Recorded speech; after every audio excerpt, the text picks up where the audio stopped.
But when you look at the danger that it portends for the entire country, yes. and when you look at the current state of insecurity yes. you're currently pervading the Southeast, sure. some people will say that statement was not out of place. Well, you see, I have said, I've given you, you know, as a leader, what I would do or how I would say what he said. The security situation in the Southeast, I have condemned killings in the Southeast. Any violence that is, you know, that is unnecessary, senseless, unlawful, I condemn it. It doesn't matter whether it is violence against policemen or security agents. It doesn't matter whether it is violence by state officials or state security officials. There have been reports of unofficial executions happening in the region as well. It doesn't matter whether it's the assassination of Ahmed Gulak, which was a terrible thing and very condemnable thing.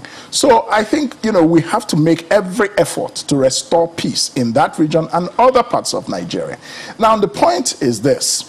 There are many places in Nigeria that are theaters of low-level war at this point, especially the Northeast.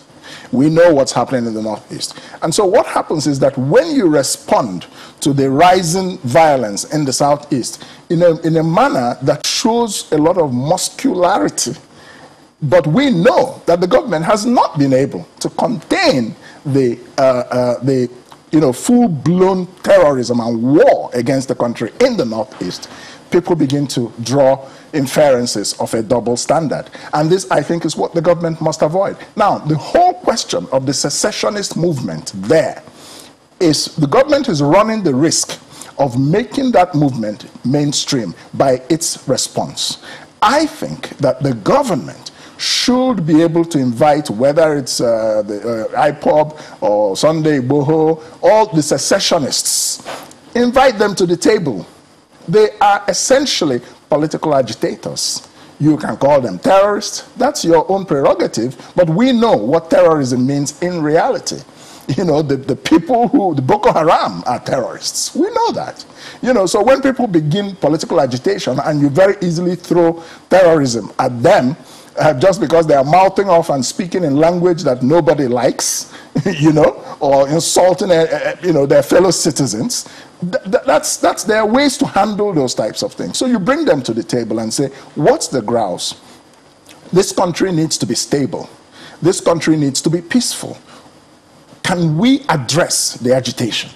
Don't be afraid to address the core reason behind the agitation. That's because they are crying out for justice. They feel marginalized. What's wrong with addressing that issue? So I believe Nigeria should be one country and can function properly.